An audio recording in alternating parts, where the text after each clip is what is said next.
Vous savez ce qui me brise le cœur chaque jour dans mon cabinet, ce qui me réveille parfois la nuit avec cette sensation d'impuissance qui nous étreint tous face à certaines injustices, c'est de voir des femmes magnifiques, des femmes qui ont tout donné, qui ont sacrifié leurs rêves, leur jeunesse, leur énergie vitale pour élever des enfants, se retrouver aujourd'hui complètement épuisées, vidées, invisibles aux yeux de ces mêmes enfants devenus adultes qui les traitent comme de simples distributeurs automatiques de services, d'argent et de compassion sans jamais rien donner en retour.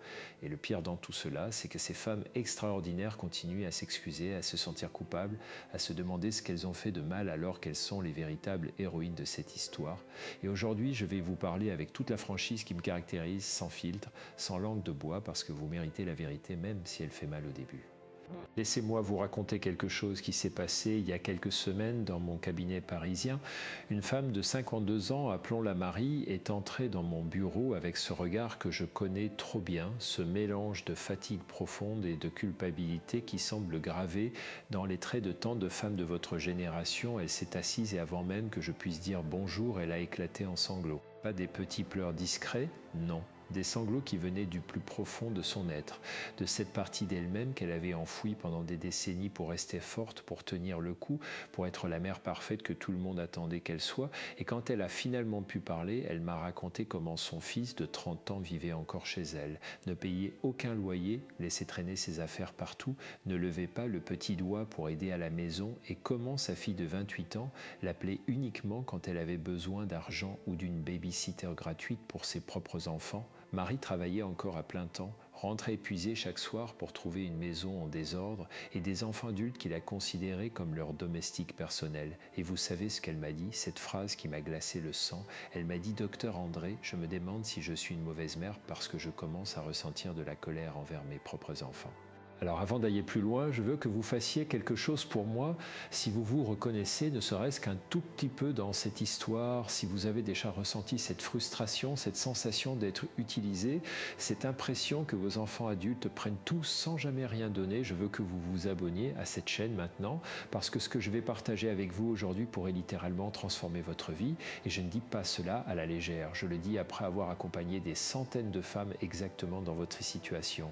Des femmes qui ont retrouvé leur pouvoir, leur dignité, leur joie de vivre, simplement en apprenant à poser des limites saines avec leurs enfants adultes. Alors abonnez-vous, activez la cloche de notification, parce que nous allons ensemble déconstruire ces schémas toxiques qui vous empêchent de vivre pleinement cette magnifique période de votre vie. Maintenant, revenons à Marie et à cette question déchirante qu'elle m'a posée, suis-je une mauvaise mère? Et je vais vous dire exactement ce que je lui ai répondu. Non Marie, vous n'êtes pas une mauvaise mère, vous êtes une mère qui a tellement bien fait son travail que vos enfants se sentent en sécurité totale. Avec vous, tellement en sécurité qu'ils ont oublié que vous êtes aussi un être humain avec des besoins, des limites, des désirs. Et c'est précisément là que réside le problème. Vous voyez, dans notre société, on a créé ce mythe de la mère parfaite, cette femme qui doit tout accepter, tout pardonner, tout donner sans jamais rien attendre en retour, et ce mythe est en train de détruire une génération entière de femmes magnifiques qui arrivent à la cinquantaine complètement épuisées, vidées de leur substance vitale, ayant perdu contact avec qui elles sont vraiment au-delà de leur rôle de mère. Et ce qui me met vraiment en colère, ce qui me révolte profondément, c'est que pendant ce temps-là, pendant que vous vous épuisez à servir des enfants adultes qui devraient être autonomes, et votre vie passe, votre énergie vitale s'écoule, vos rêves restent enfouis dans un tiroir, et un jour vous vous réveillez et vous réalisez que vous avez 65 ans, que vos enfants ont finalement quitté le nid, mais qu'il est peut-être trop tard pour rattraper tout ce temps perdu, pour vivre cette vie que vous aviez imaginée, pour devenir cette femme que vous auriez pu être si vous n'aviez pas tout sacrifié sur l'autel d'une maternité mal comprise.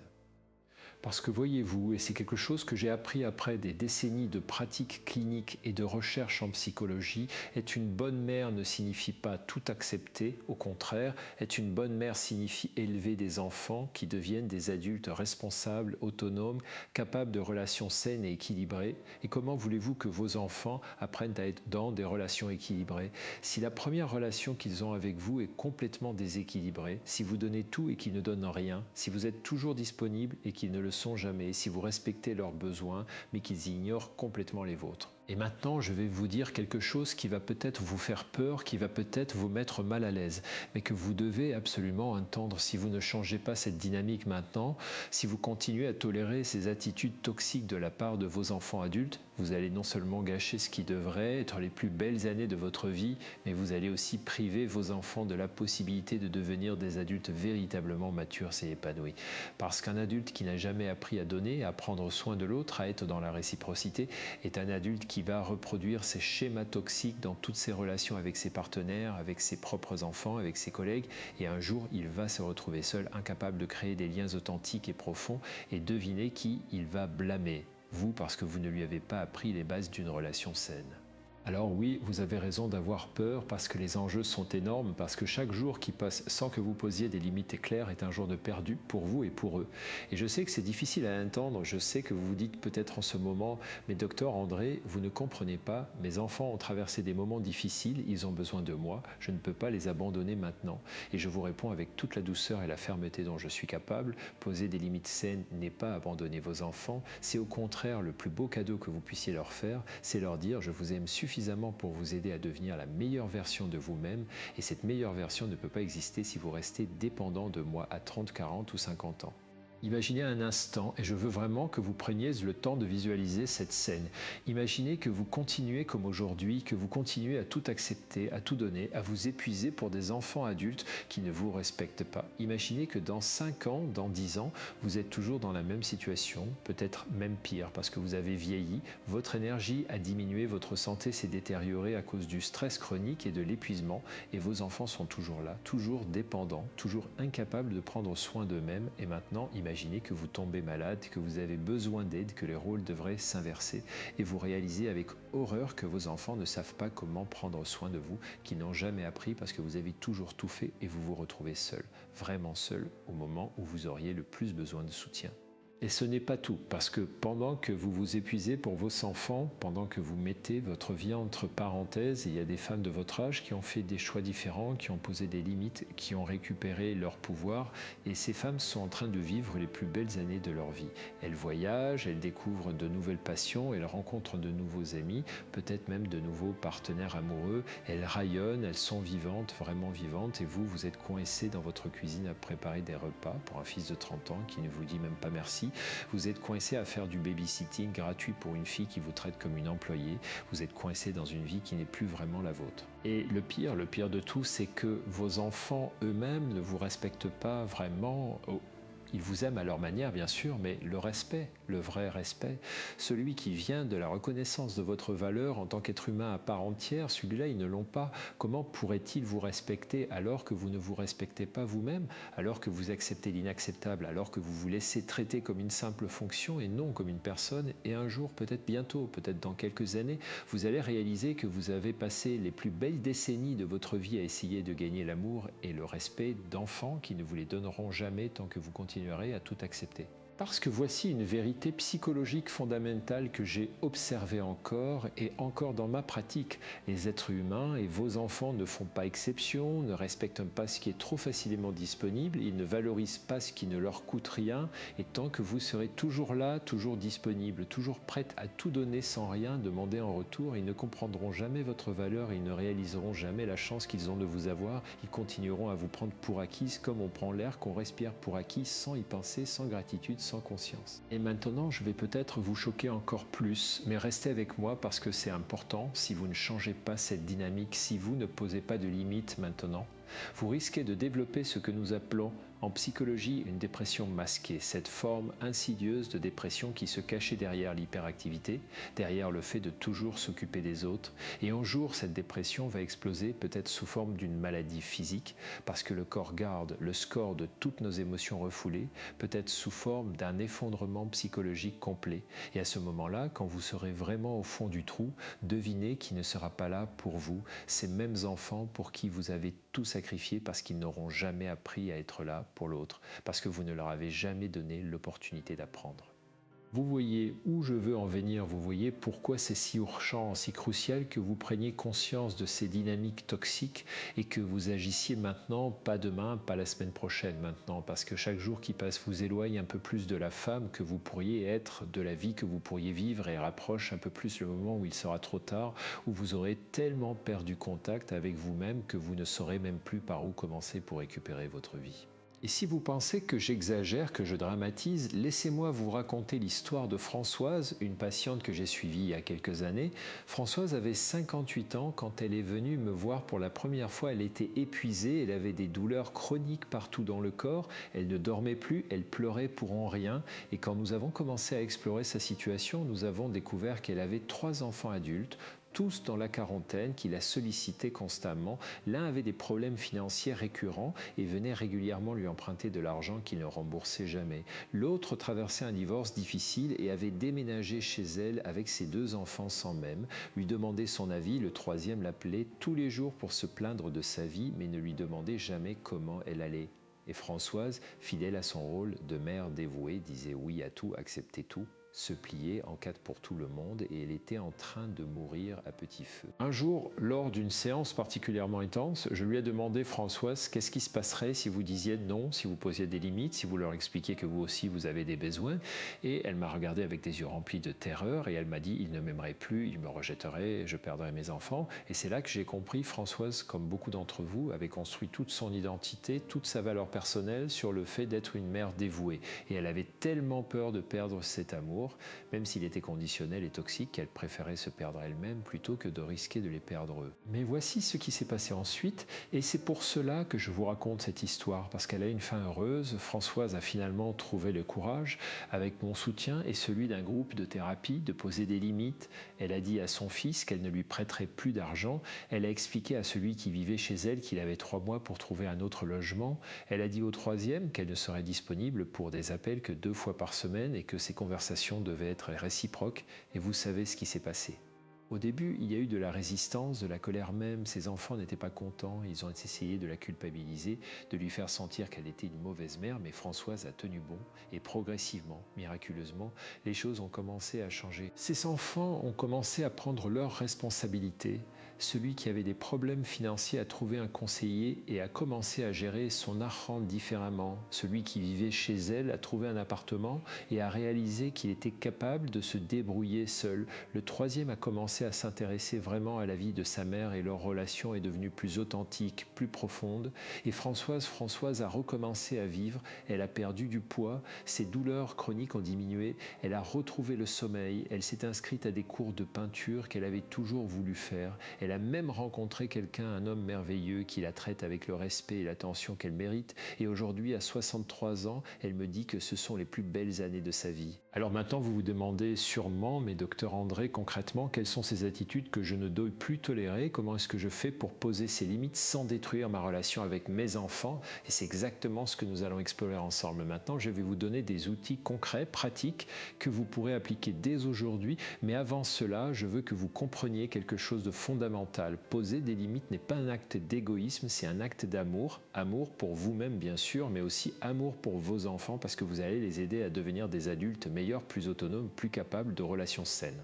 La première attitude que vous ne devez absolument plus tolérer, et je vais être très direct là-dessus, c'est le manque de réciprocité dans la relation. Vous savez de quoi je parle, ces enfants adultes qui appellent uniquement quand ils ont besoin de quelque chose, qui viennent vous voir quand ça les arrange, mais qui ne sont jamais disponibles quand c'est vous qui avez besoin d'aide, qui prennent votre temps, votre énergie, votre argent comme si c'était un dû, mais qui ne donnent jamais rien en retour, pas même un simple merci sincère, pas même un moment d'attention véritable pour savoir comment vous allez vraiment.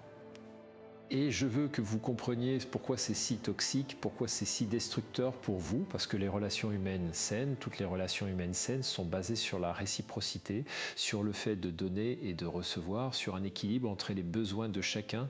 Et quand cet équilibre est rompu de manière chronique, quand une personne donne toujours et l'autre reçoit toujours, la personne qui donne finit par s'épuiser, par se vider, par perdre contact avec ses propres besoins, et la personne qui reçoit finit par devenir en être narcissique, incapable d'empathie véritable, incapable de relations profondes et authentiques. Alors comment est-ce que vous reconnaissez cette absence de réciprocité? Parce que parfois c'est subtil, parfois c'est tellement ancré dans vos habitudes que vous ne le voyez même plus. Posez-vous ces questions: quand avez-vous appelé votre enfant adulte pour la dernière fois simplement pour partager quelque chose qui vous tenait à cœur, pas pour lui rendre service, pas pour lui donner quelque chose, juste pour partager?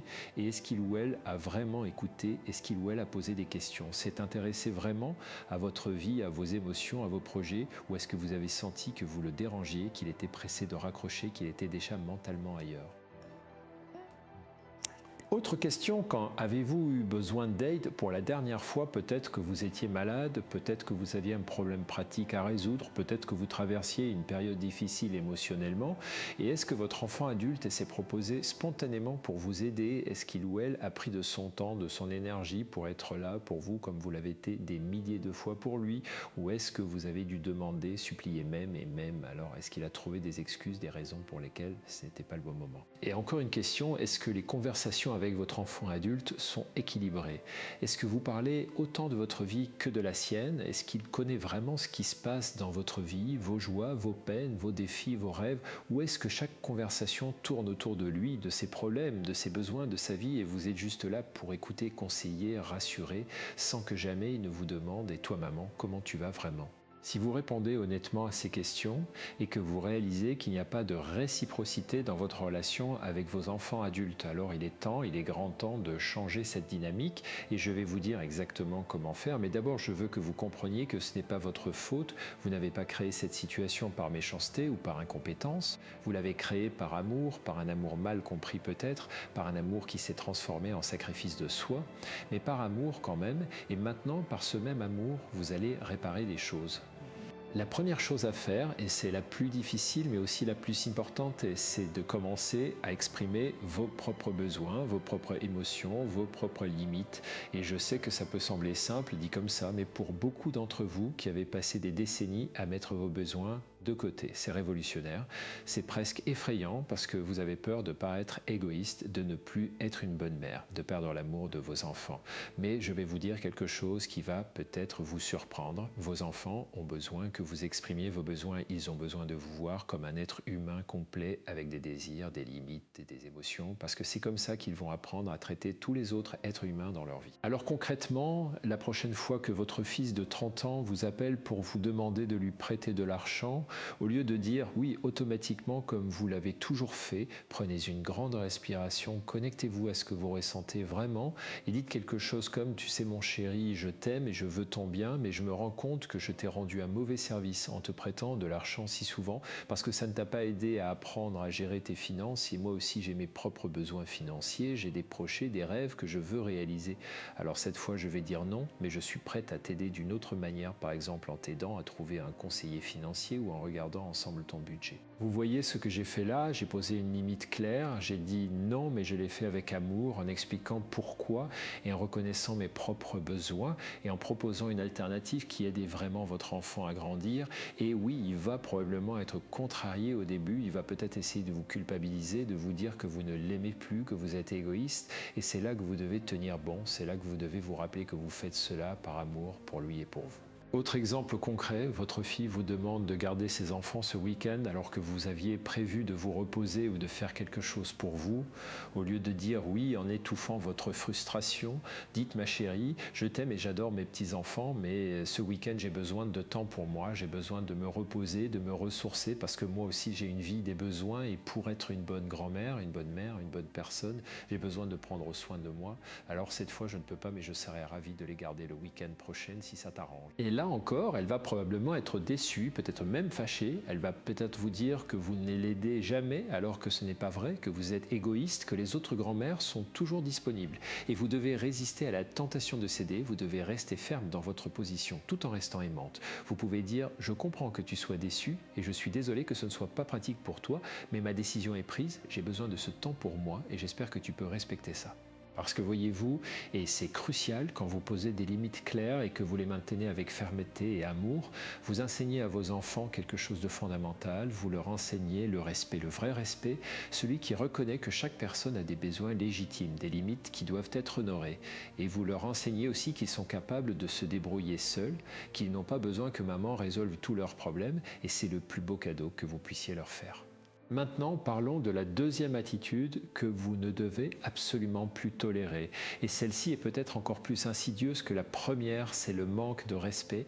Et je ne parle pas seulement du manque de respect évident, comme vous criez dessus ou vous insultez, bien que si cela arrive, vous devez absolument y mettre fin immédiatement. Je parle de ces formes plus subtiles de manque de respect qui s'infiltrent dans votre quotidien et qui, goutte après goutte, érodent votre estime de vous-même. Je parle de ces enfants adultes qui arrivent chez vous sans prévenir et qui s'attendent à ce que vous laissiez tout tomber pour vous occuper d'eux. Je parle de ceux qui critiquent vos choix, votre façon de vivre, vos décisions, comme si vous étiez une enfant qui a besoin d'être guidée et non une adulte mature qui a le droit de vivre sa vie comme elle l'entend. Je parle de ceux qui ne tiennent pas compte de votre temps, qui arrivent en retard systématiquement quand vous avez prévu quelque chose ensemble, qui annulent au dernier moment sans même s'excuser vraiment, qui vous font attendre, qui vous font sentir que votre temps n'a pas de valeur. Je parle aussi de ces enfants adultes qui ne respectent pas votre espace, qui fouillent dans vos affaires, qui utilisent vos choses sans demander, qui laissent votre maison en désordre quand ils viennent vous voir, qui se comportent comme s'ils étaient encore des adolescents vivant chez leurs parents alors qu'ils ont 30, 40 ans et qui devraient savoir mieux. Et je parle de ceux qui ne respectent pas vos opinions, qui vous coupent la parole, qui minimisent vos sentiments, qui vous disent que vous exagérez, que vous êtes trop sensible et que vous dramatisez chaque fois que vous essayez d'exprimer une émotion ou un besoin. Et vous savez ce qui se passe quand vous tolérez ces comportements, quand vous les laissez passer encore et encore sans rien dire, vous envoyez le message que vous n'êtes pas importante, que vos besoins ne comptent pas, que vous pouvez être traité n'importe comment. Et ce message, vos enfants l'intériorisent, ils commencent vraiment à croire que c'est acceptable de vous traiter ainsi. Et pire encore, vous commencez vous-même à le croire, vous commencez à penser que peut-être vous n'êtes pas si importante, que peut-être vos besoins ne sont pas si légitimes, que peut-être vous devriez juste accepter et vous taire. Mais je vais vous dire quelque chose et je veux que vous l'écriviez, que vous l'affichiez sur votre miroir, que vous le répétiez chaque matin. Vous êtes importante, vos besoins sont légitimes, votre temps a de la valeur, vos opinions comptent, vos émotions sont valides et vous méritez d'être traité avec respect, pas seulement par vos enfants mais par tous les êtres humains qui ont le privilège de faire partie de votre vie. Et si vos enfants ne vous traitent pas avec respect, c'est votre responsabilité, votre devoir envers vous-même de leur apprendre à le faire. Alors comment faire concrètement? Comment est-ce que vous enseignez le respect à des adultes qui n'ont jamais appris? Et oui, je sais que ça peut sembler étrange, ironique même, d'avoir à enseigner le respect à vos propres enfants adultes, mais c'est la réalité. Et la bonne nouvelle, c'est qu'il n'est jamais trop tard. Les êtres humains peuvent changer à tout âge, et vos enfants peuvent apprendre à vous respecter si vous êtes clair sur ce qui est acceptable et ce qui ne l'est pas. Première chose, vous devez identifier précisément les comportements irrespectueux parce que vous ne pouvez pas changer ce que vous ne reconnaissez pas. Alors prenez un moment, peut-être ce soir, pour faire une liste de tous les comportements de vos enfants adultes qui vous font sentir mal respectés. Soyez spécifique, ne dites pas juste « il ne me respecte pas », dites « il arrive chez moi sans prévenir » et s'attend à ce que je lui prépare à manger. Il critique mes choix vestimentaires, il me coupe la parole quand je parle, il utilise ma voiture sans demander, il laisse ses affaires traîner partout dans ma maison. Plus vous serez spécifique, plus il sera facile d'adresser ces comportements. Ensuite, pour chaque comportement que vous avez identifié, vous allez décider d'une limite claire. Et quand je dis clair, je veux dire vraiment clair, pas ambigu, pas négociable. Par exemple, si votre fils arrive chez vous sans prévenir, la limite pourrait être à partir de maintenant, j'ai besoin que tu m'appelles au moins 2 heures à l'avance avant de venir chez moi. Si tu arrives sans prévenir, je ne t'ouvrirai pas la porte, même si je suis chez moi, parce que j'ai le droit d'avoir ma propre vie, mes propres plans et d'être respecté dans mon espace. Oui, c'est radical. Oui, c'est dur, mais c'est nécessaire, parce que si vous ne posez pas de conséquences claires, vos limites ne sont que des suggestions, et les suggestions ne sont pas respectées, surtout par des gens qui ont l'habitude de ne pas vous respecter. Alors vous devez être prête à suivre vos conséquences, et c'est là que beaucoup de femmes échouent, elles posent une limite, leur enfant la transgresse, et elles ne font rien, et l'enfant apprend que la limite n'était pas réelle. qu'il peut continuer comme avant. Donc si vous dites que vous ne lui ouvrirez pas la porte s'il arrive et sans prévenir, et qu'il arrive sans prévenir, vous ne lui ouvrez pas, même s'il sonne 10 fois, même s'il vous appelle en disant qu'il est là, même si vous vous sentez coupable, même si c'est inconfortable, parce que c'est comme ça qu'il apprendra que vous êtes sérieuse, que vos limites sont réelles, que vous vous respectez suffisamment pour les faire respecter, et après quelques fois, croyez-moi, il commencera à appeler avant de venir. Même chose pour les autres comportements irrespectueux. Si votre fille critique vos choix, vous pouvez dire « Ma chérie, je t'aime, mais je ne vais plus accepter que tu critiques mes choix. Je suis une adulte, j'ai le droit de vivre ma vie comme je l'entends. Et si tu continues à faire des commentaires négatifs, je vais mettre fin à la conversation. Et si elle continue, vous mettez fin à la conversation. Vous dites « Je t'ai prévenu, je vais raccrocher. Maintenant, on pourra reparler quand tu seras prête à me respecter. » Et vous raccrochez, même si c'est difficile, même si votre cœur bat à 100 à l'heure, même si vous avez envie de pleurer. Parce que chaque fois que vous maintenez une limite, chaque fois que vous vous respectez suffisamment pour exiger le respect des autres, vous devenez plus forte, plus confiante, plus alignée avec qui vous êtes vraiment, et vos enfants le sentent, ils sentent que quelque chose a changé, que maman n'est plus la femme qu'on peut traiter n'importe comment, et progressivement, ils commencent à ajuster leur comportement, pas parce qu'ils ont peur de vous, mais parce qu'ils apprennent enfin à vous respecter vraiment. Et maintenant, est-ce que vous vous demandez si tout cela ne va pas détruire votre relation avec vos enfants ? Est-ce que vous avez peur qu'ils vous en veuillent, qu'ils s'éloignent, qu'ils vous rejettent? C'est une peur légitime, une peur que presque toutes les femmes que j'accompagne ressentent. Mais laissez-moi vous dire quelque chose de très important. Une relation basée sur votre sacrifice constant, sur votre acceptation de l'inacceptable, sur votre effacement de vous-même, n'est pas une vraie relation, c'est une relation toxique.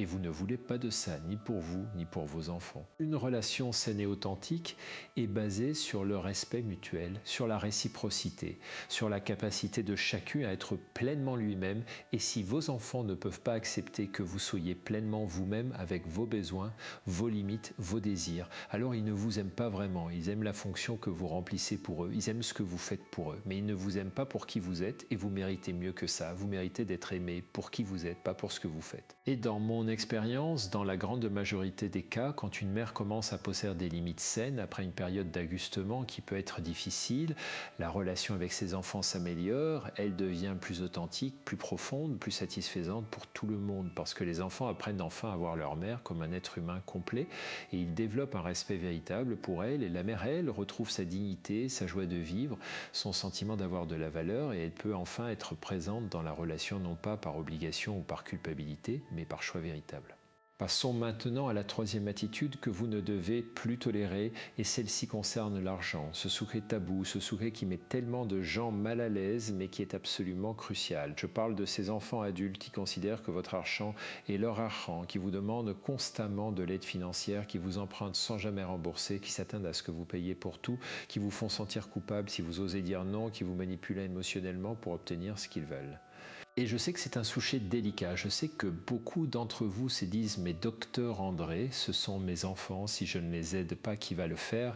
Et je comprends ce sentiment, vraiment je le comprends, mais il y a une différence énorme entre aider ponctuellement un enfant qui traverse une vraie difficulté et être utilisé comme un distributeur automatique de billets. Il y a une différence entre donner de l'argent pour une urgence réelle et financer le train de vie d'un adulte qui refuse de prendre ses responsabilités financières. Et le problème, le vrai problème, c'est que quand vous donnez de l'argent constamment à vos enfants adultes, vous ne les aidez pas, vous les handicapez, vous les empêchez d'apprendre à gérer leur argent, à vivre selon leurs moyens, à faire des choix responsables. Vous créez une dépendance malsaine qui va les suivre toute leur vie, et pendant ce temps, vous vous privez vous-même, vous mettez en danger votre propre sécurité financière, votre propre retraite, vos propres rêves, vos propres rêves pour financer la vie de quelqu'un qui devrait être autonome. J'ai vu tellement de femmes de votre âge qui ont vidé leur épargne, qui ont hypothéqué leur maison, qui ont renoncé à leur retraite confortable pour aider des enfants adultes qui ne leur ont jamais dit merci, qui ont juste pris et pris et pris encore. Et maintenant, ces femmes se retrouvent à 70 ans obligées de continuer à travailler, de vivre dans des conditions difficiles, de dépendre elles-mêmes de l'aide sociale. Et leurs enfants, où sont-ils? Ils sont occupés à vivre leur vie. Et maman qui a tout sacrifié est oubliée, laissée à se débrouiller seule. Alors, s'il vous plaît, ne faites pas cette erreur, ne sacrifiez pas votre sécurité financière pour des enfants adultes qui devraient être capables de prendre soin d'eux-mêmes et si vous avez déjà commencé à le faire, il n'est pas trop tard pour arrêter, pour poser des limites claires autour de l'argent et je vais vous dire exactement comment faire.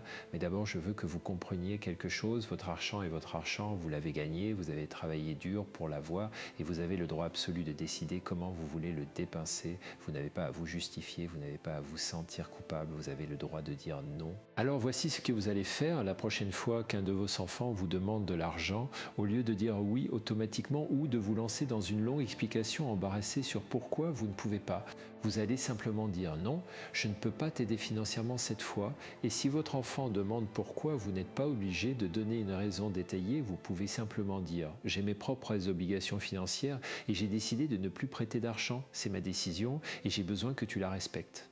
Et oui, il ou elle va probablement insister, essayer de vous convaincre, vous dire que c'est une urgence, que c'est juste cette fois que vous ne comprenez pas à quel point c'est important et vous devez rester ferme. Vous pouvez dire je comprends que tu aies des difficultés financières et je suis désolé que tu traverses ça, mais ma réponse est non. Par contre, je serais heureuse de t'aider à trouver d'autres solutions. Peut-être un conseiller financier, peut-être un prêt bancaire, peut-être des façons de réduire tes dépenses, mais je ne vais pas te donner d'argent. Et si votre enfant essaie de vous culpabiliser, s'il vous dit que vous êtes égoïste, que vous ne l'aimez pas, que les autres parents aident leurs enfants, vous devez résister à cette manipulation, vous devez reconnaître que c'est de la manipulation et vous devez rester aligné avec votre décision. Vous pouvez dire je t'aime profondément et c'est précisément parce que je t'aime que je refuse de continuer à te rendre ce mauvais service. Je veux que tu apprennes à être autonome financièrement et je ne peux pas t'apprendre ça en continuant à résoudre tous tes problèmes d'argent. Maintenant, si vous avez déjà prêté de l'argent à vos enfants et qu'ils ne vous ont jamais remboursé, c'est le moment d'avoir une conversation claire à ce sujet. Vous pouvez dire écoute, je me rends compte que je t'ai prêté beaucoup d'argent au fil des années et que tu ne m'as jamais remboursé et je dois être honnête, ça me blesse, ça me fait sentir que tu ne respectes pas mon travail, mon argent et notre accord, alors j'aimerais qu'on établisse un plan de remboursement, même si c'est petit, même si c'est juste 20 € par mois, parce que c'est important pour moi, c'est une question de respect. Et si votre enfant refuse, s'il trouve des excuses, s'il minimise la dette, alors vous devez accepter que cet argent est perdu. Vous devez faire votre deuil de cet argent et vous devez vous promettre de ne plus jamais prêter d'argent à cette personne parce qu'elle vous a montré qu'elle n'est pas digne de confiance dans ce domaine et ce n'est pas être méchante, ce n'est pas être rancunière, c'est être réaliste et vous protéger. Une autre chose importante concernant l'argent, si vous avez l'habitude de payer pour tout quand vous êtes avec vos enfants adultes, les restaurants, les sorties, les cadeaux pour leurs enfants, il est temps d'arrêter ou du moins de rééquilibrer la prochaine fois que vous allez au restaurant avec votre fille. Quand l'addition arrive, ne la prenez pas automatiquement, laissez-la là, voyez ce qui se passe. Et si votre fille ne fait pas le reste de payer ou de partager, vous pouvez dire on partage l'addition. Et si elle proteste, si elle dit qu'elle n'a pas d'argent, vous pouvez dire alors la prochaine fois, on ira dans un endroit moins cher où on mangera chez moi parce que je ne peux pas toujours tout payer. Parce que voyez-vous, quand vous payez toujours pour tout, vous envoyez le message que votre argent n'a pas de valeur, que vous êtes là pour financer leur vie et vous les privez aussi du plaisir de vous offrir quelque chose, du plaisir de vous inviter, de vous gâter. Et c'est un plaisir important, c'est une façon de montrer son amour, son appréciation. Et en ne leur donnant jamais l'opportunité de le faire, vous les privez de cette expression d'amour. Alors oui, au début ça va être inconfortable, au début vous allez vous sentir coupable, mesquine même, mais tenez bon parce que vous êtes en train de rétablir un équilibre sain, vous êtes en train d'enseigner à vos enfants que l'argent a de la valeur, que vous avez de la valeur et que les relations saines incluent la réciprocité financière aussi, pas seulement émotionnelle. Maintenant, parlons de la quatrième attitude que vous ne devez plus tolérer et celle-ci est particulièrement pernicieuse parce qu'elle se cache souvent derrière l'amour et l'inquiétude. Je parle de l'intrusion dans votre vie personnelle, de ces enfants adultes qui pensent qu'ils ont le droit de contrôler vos choix, de juger vos décisions, de vous dire comment vivre votre vie.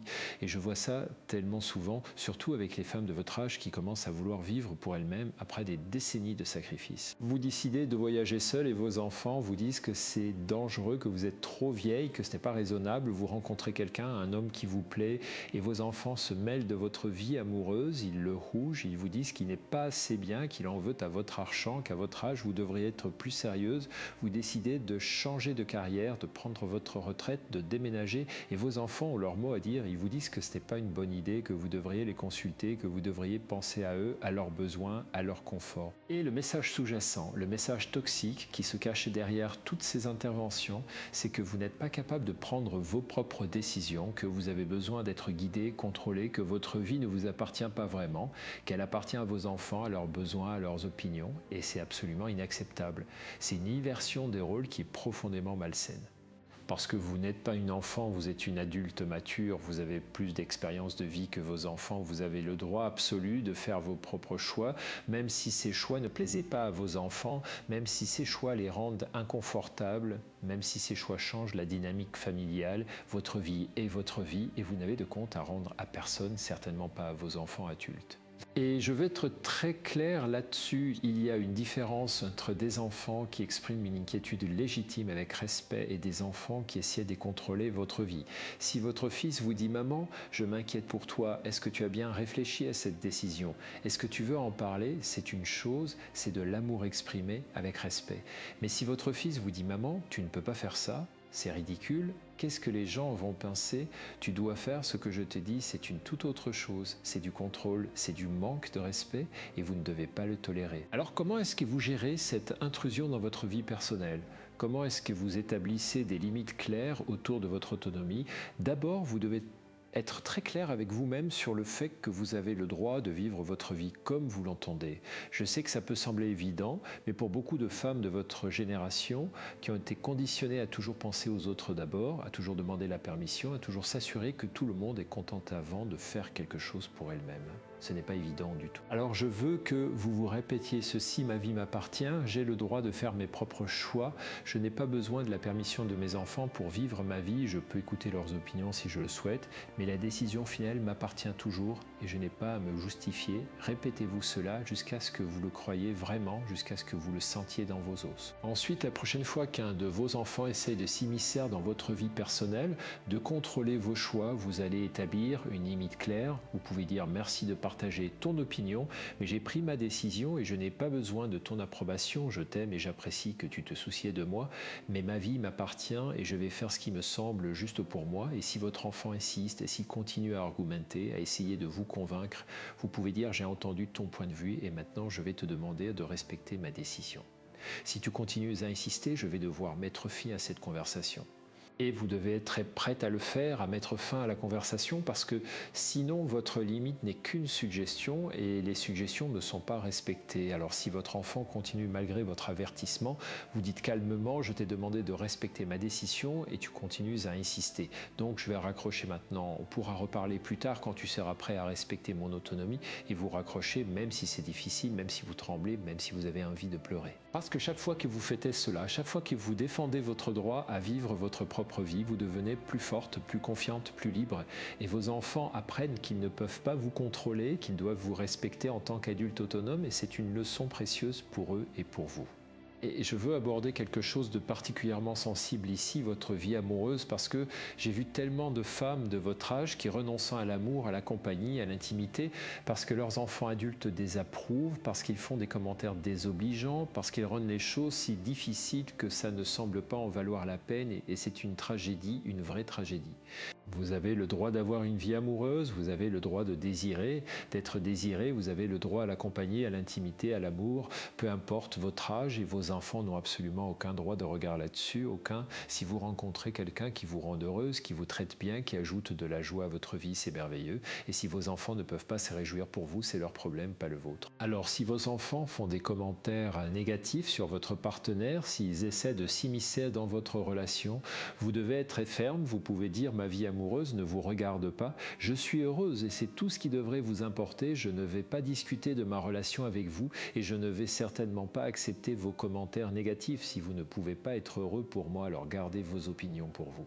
Et si vos enfants menacent de s'éloigner, de ne plus vous voir si vous continuez cette relation, aussi douloureux que ce soit, vous devez les laisser repartir parce que ce qu'ils font là, c'est du chantage émotionnel, c'est de la manipulation. Et si vous cédez, vous leur enseignez qu'ils peuvent vous contrôler par la menace et vous renoncez à votre propre bonheur pour apaiser leur inconfort. Et ça ne peut pas se faire. La vérité, et c'est une vérité difficile, c'est que vos enfants adultes doivent accepter que vous êtes un être humain complet avec des besoins, des désirs, une vie qui va au-delà de votre rôle de mère, et s'ils ne peuvent pas accepter ça, s'ils veulent vous garder dans cette boîte étroite de la mère dévouée qui n'existe que pour eux, alors la relation que vous avez avec eux n'est pas saine et elle doit changer, même si ce changement est douloureux au début. Passons maintenant à la cinquième attitude que vous ne devez plus tolérer, et celle-ci concerne votre temps et votre disponibilité.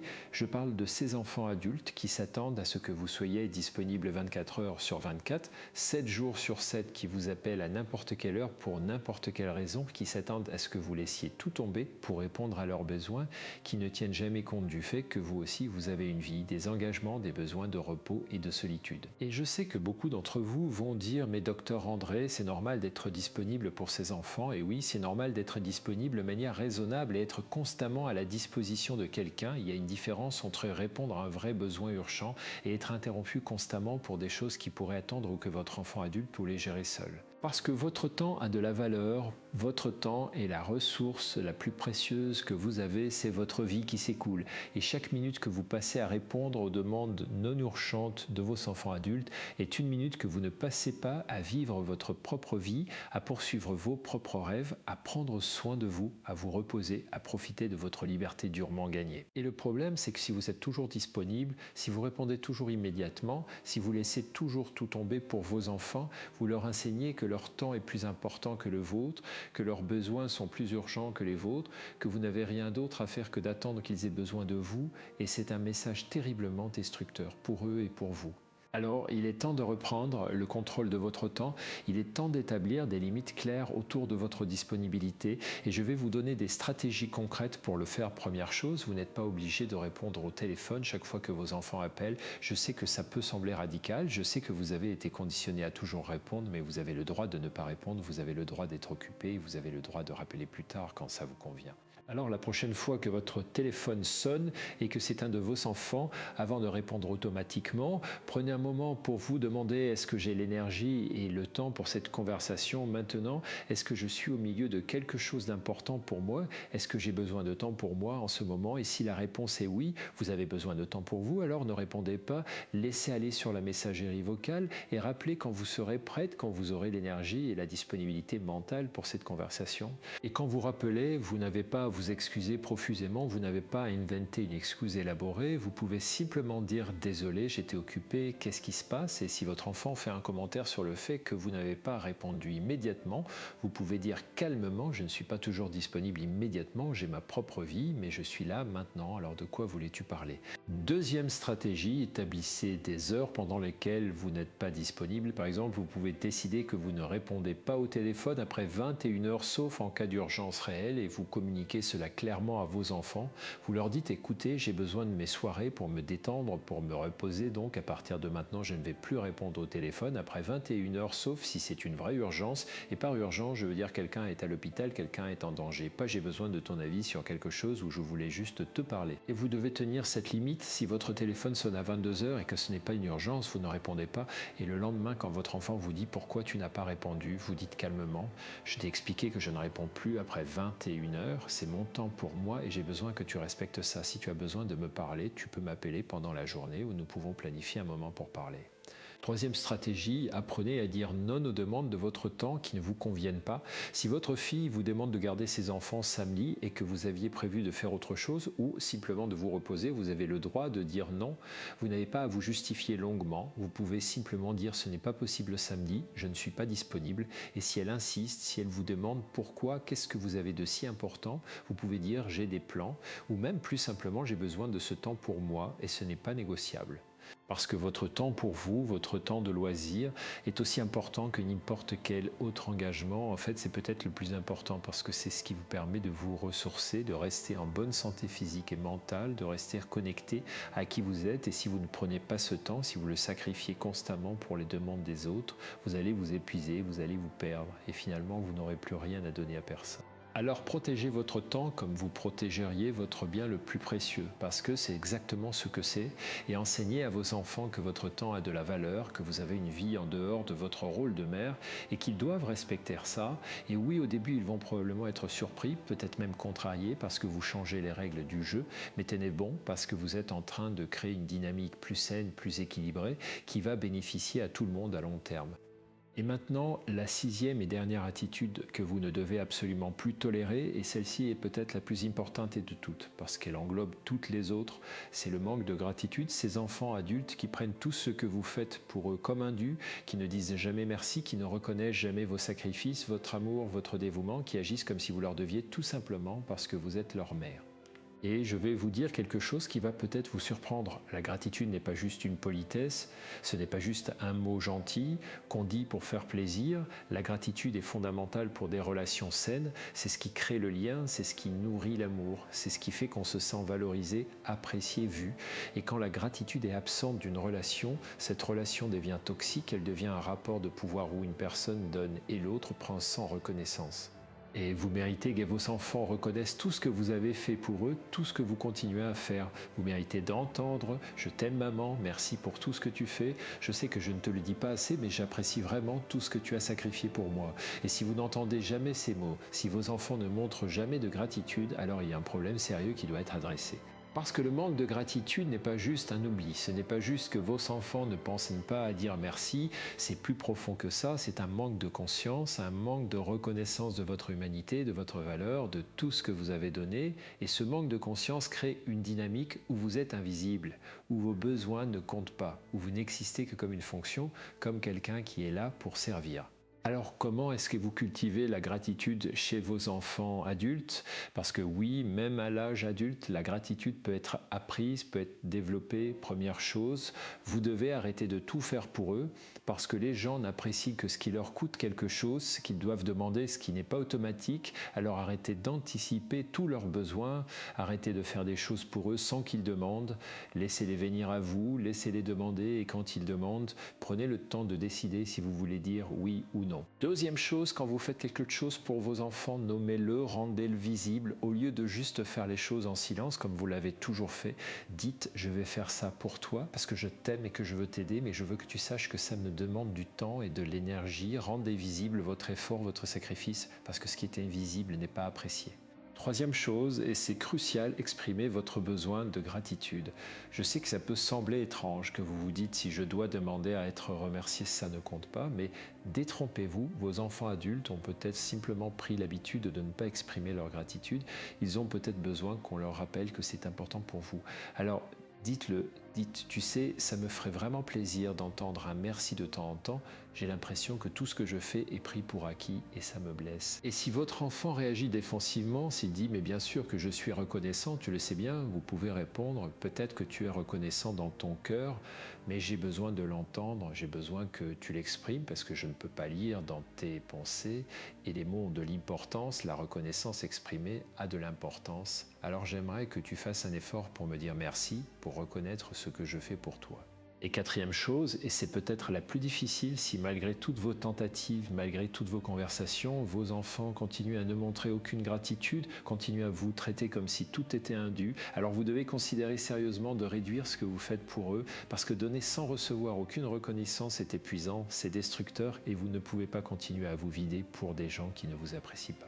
Alors commencez à dire non plus souvent, commencez à être moins disponible, commencez à mettre votre énergie ailleurs, dans des relations qui sont réciproques, dans des activités qui vous nourrissent dans votre propre vie. Et peut-être que quand vos enfants réaliseront que vous n'êtes plus toujours là, toujours disponible, toujours prêt à tout faire, ils commenceront à apprécier ce qu'ils avaient, ils commenceront à montrer de la gratitude. Et si ce n'est pas le cas, si même votre absence ne les fait pas réfléchir, alors vous aurez votre réponse sur la nature de votre relation. Et aussi douloureuse que cette réponse puisse être, il vaut mieux la connaître que de continuer à vivre dans l'illusion. Parce que vous méritez mieux, vous méritez d'être dans des relations où vous êtes apprécié, valorisé, remercié, où votre générosité est reconnue et non exploitée. Et si vos propres enfants ne peuvent pas vous donner ça, alors vous devez trouver ces relations ailleurs, avec des amis, avec une communauté, avec de nouvelles personnes qui entrent dans votre vie, parce que vous avez encore tellement à donner, tellement d'amour à partager, mais ce don doit être apprécié, il doit être honoré, sinon il devient un sacrifice qui vous détruit. Alors voilà, nous avons fait un long chemin ensemble aujourd'hui, nous avons avons exploré ces 6 attitudes que vous ne devez plus tolérer de la part de vos enfants adultes: le manque de réciprocité, le manque de l'exploitation financière, l'intrusion dans votre vie personnelle, le non-respect de votre temps et le manque de gratitude. Et maintenant, vous avez des outils concrets pour adresser chacune de ces attitudes, pour poser des limites saines, pour récupérer votre pouvoir, votre dignité, votre vie. Mais je veux être honnête avec vous, ce ne sera pas facile. Changer des dynamiques qui sont en place depuis des années, parfois des décennies, demande du courage, de la persévérance, de la force. Il y aura des moments où vous voudrez abandonner, où vous vous direz que c'est trop difficile, que ça ne vaut pas la peine, que peut-être vous devriez juste accepter les choses comme elles sont. Et c'est dans ces moments-là que je veux que vous vous souveniez de pourquoi vous faites cela. Vous le faites parce que vous méritez de vivre pleinement les années qui vous restent, parce que vous méritez d'être heureuse, épanouie, respectée. Vous le faites parce que vous n'êtes pas juste une mère, vous êtes une femme complète avec des rêves, des désirs, des besoins qui méritent d'être honorés. Vous le faites parce que vos enfants ont besoin d'apprendre ces leçons, même si c'est tard, même si c'est difficile, parce que ces leçons vont les aider à avoir des relations plus saines dans tous les domaines de leur vie. Et vous le faites aussi pour toutes ces femmes qui viendront après vous, vos filles, vos petites filles, vos nièces, parce que quand vous vous levez, quand vous posez des limites, quand vous exigez le respect, vous leur montrez qu'elles aussi peuvent le faire, vous leur montrez qu'être une bonne mère ne signifie pas s'effacer, se sacrifier complètement, disparaître. Vous leur montrez qu'on peut être une mère aimante et une femme forte, autonome, qui se respecte, et c'est un cadeau inestimable que vous leur faites.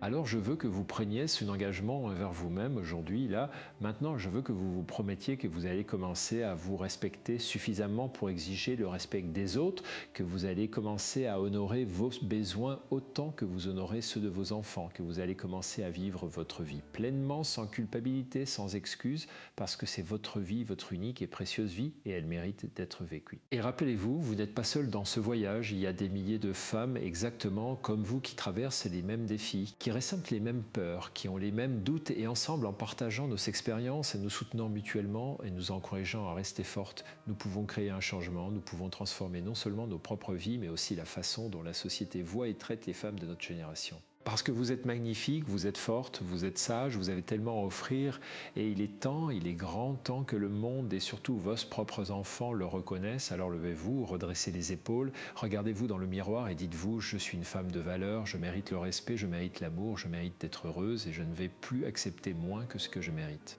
Et si vous avez besoin de soutien dans ce processus, si vous avez besoin d'aide pour mettre en place ces limites, pour gérer les réactions de vos enfants, pour rester forte quand c'est difficile, n'hésitez pas à chercher ce soutien, que ce soit auprès d'un thérapeute, d'un groupe de soutien, d'amis qui comprennent, parce que demander de l'aide n'est pas une faiblesse, c'est une force, et reconnaître que vous méritez d'être soutenu dans votre voyage vers une vie meilleure.